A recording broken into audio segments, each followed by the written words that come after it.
Sometimes life throws you a curveball so wild, so utterly out of left field, that it feels like you're trapped in one of those edge-of-your-seat thrillers, the kind where the hero stumbles home after a brutal ordeal only to find his sanctuary invaded, his peace shattered in ways he never imagined. And that's exactly how it all started for me. Alex Rivera, dragging my exhausted body back from 6 grueling months in the Philippines, where I'd been overseeing the construction of a massive water treatment plant, pulling 16-hour days under that relentless sun beating down at 100 to 104 degrees Fahrenheit, with power outages hitting like clockwork, leaving us scrambling in the dark, sweat-soaked and bone-tired, dreaming of nothing more than collapsing into my own bed in Sunnyvale Heights. That quiet suburban neighborhood I'd called home for years, a place where I thought I could finally exhale, recharge, and reconnect with the simple joys of family life, my wife, and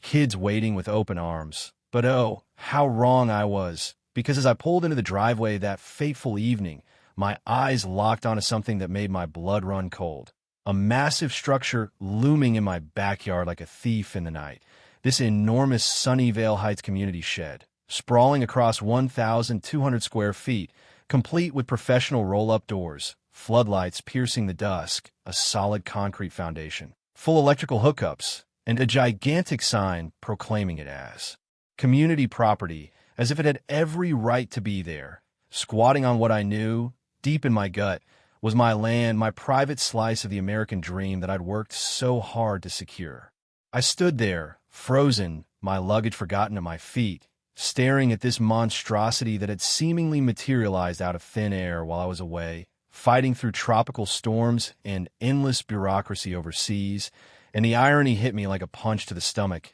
Here I was building infrastructure for strangers in a foreign land, only to come home and find my own backyard turned into a battleground, invaded by this eyesore that reeked of entitlement and overreach. And as I circled it, heart pounding, I pulled out my old property survey from 2018, the one I'd kept tucked away in my files. And there was clear as day, the boundaries marked precisely, showing that this so-called community shed was planted squarely, entirely on my private property, not a foot over the line, but a blatant encroachment that screamed foul play. And in that moment, a mix of rage and disbelief bubbled up inside me. Because who does that? Who builds something this big, this permanent, on someone else's land without so much as a heads up, especially when that someone is halfway around the world, trusting that his home would remain untouched, sacred, a refuge for his family? The next morning, still jet-lagged and fuming,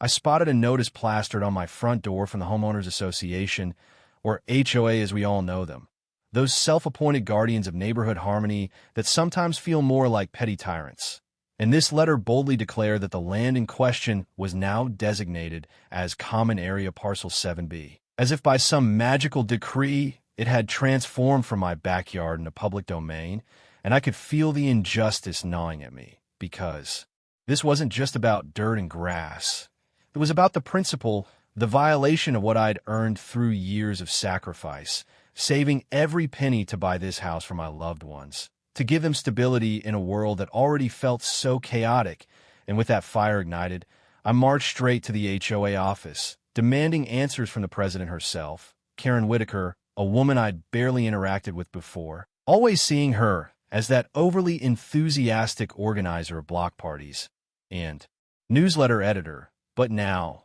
facing her across that cluttered desk, her smile too tight, her eyes evasive, she spun this tale of how the land had always been considered common area, citing some vague notion of adverse possession, claiming I'd somehow agreed to it all along, which was laughable, absurd, because I'd never signed off on anything like that. And when I slammed my 2018 survey down in front of her, proving the boundaries beyond doubt, she waved it off with a dismissive flick of her hand, calling it just an estimate, as if facts were optional in her little kingdom. And that's when the first hints of something darker crept in, a subtle unease that this wasn't mere oversight, but something calculated, premeditated. Digging deeper, fueled by that growing suspicion that kept me up at night,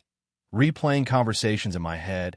I uncovered the real rot at the core, learning that the HOA vice president, Greg Harlan, wasn't just a board member, but the owner of the construction company that had pocketed nearly $87,000 for building that shed, a clear conflict of interest that stank to high heaven. Him profiting off what was essentially theft from my property. And then, the kicker, whispers from a few sympathetic neighbors led me to discover that Karen had presented a forged letter, supposedly from me, to sway the board into approving the project, a document bearing my name, but not my signature, not my words, crafted in my absence to make it seem like I'd given my blessing. And oh, the betrayal hit hard, a sharp stab of anger mixed with a twisted amusement at how brazen it all was, like they thought I was some pushover who'd roll over and accept it. But no, this was war now, a fight for justice that I couldn't ignore, not when it threatened the very foundation of my family security,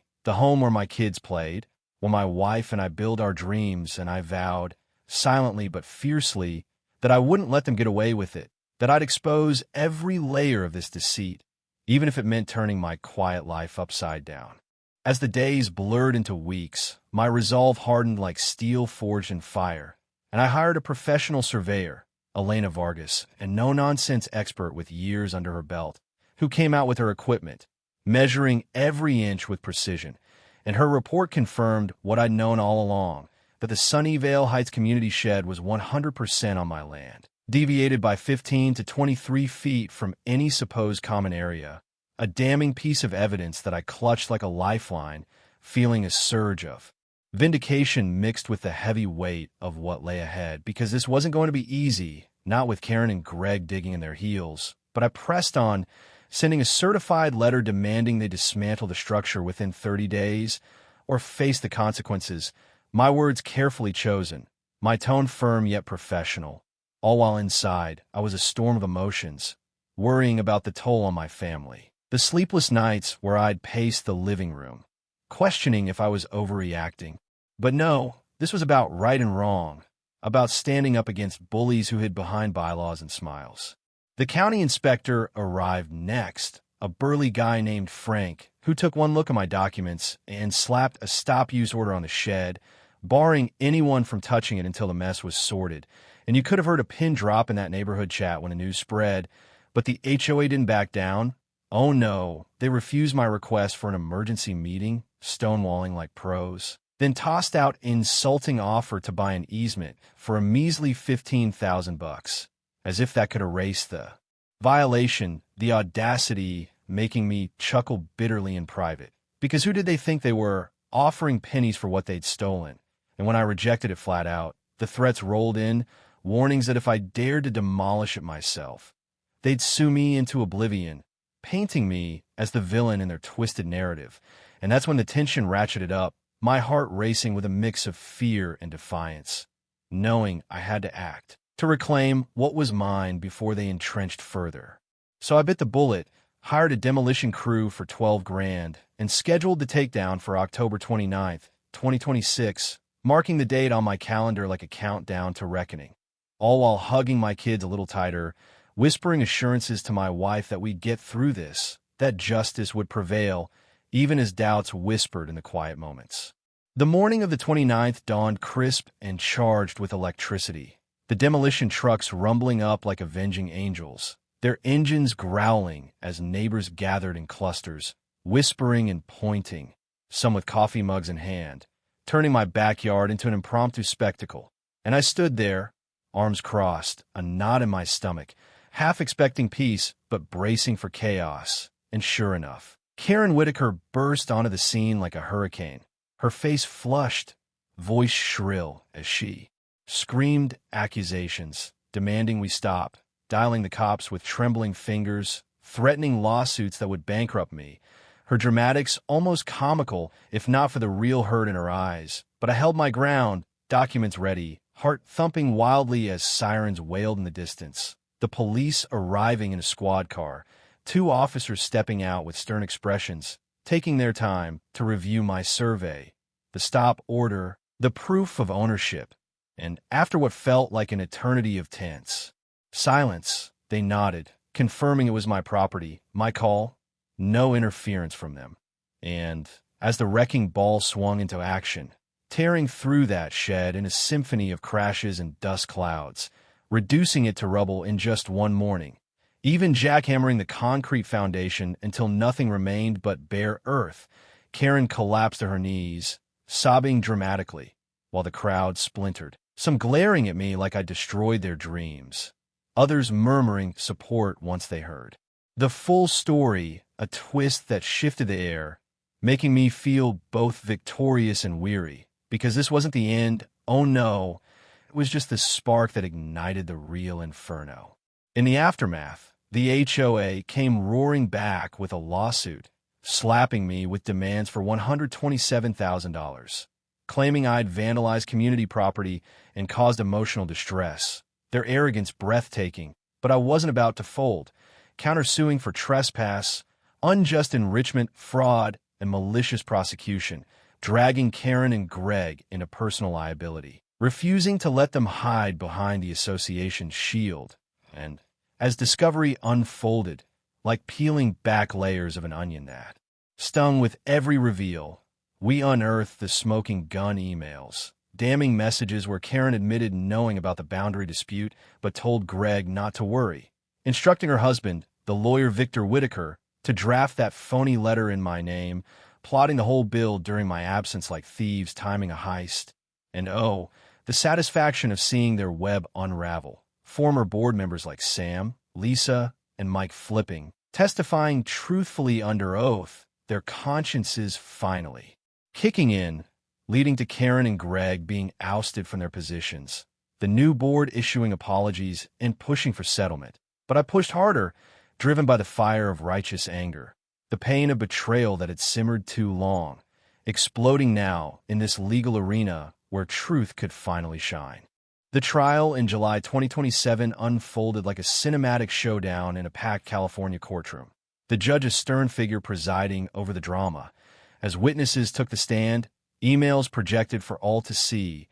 painting Karen and Greg not as well-meaning volunteers, but as deliberate fraudsters, their good faith claim crumbling under the weight of evidence. The gavel falling with a resounding crack as the verdict came down, awarding me $135,000 for demolition costs, legal fees, and punitive damages, holding them personally accountable, banning them forever from serving on any HOA in the state,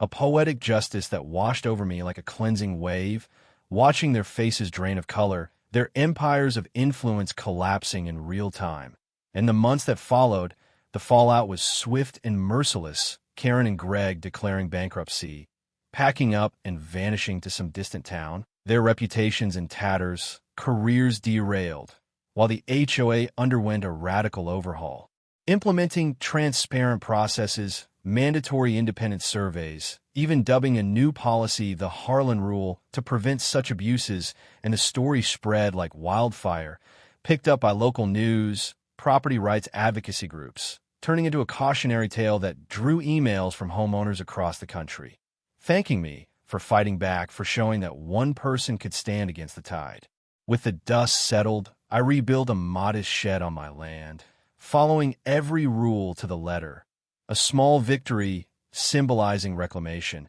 and I dove deeper into community affairs, running for the board, attending meetings with a watchful eye, ensuring no one else suffered the same injustice, because through it all, the by-tragedy of unchecked power, the unfairness that nearly tore my family apart, only strengthened our bonds. My love for them, the anchor that kept me going, the justifiable revenge. Not born of malice, but necessity, teaching me that sometimes you have to wage a costly war to uphold what's right, to protect the inviolable sanctity of property, the dangers of complacency when authority goes unchecked. And in the end, as I sat on my porch, watching my kids play freely again, I felt a profound closure, a chapter closed with lessons etched into my soul, knowing I'd emerge stronger, wiser, ready for whatever came next. But now, looking back on it all, I can't help but wonder, was I right to push so hard, to demolish and sue without mercy,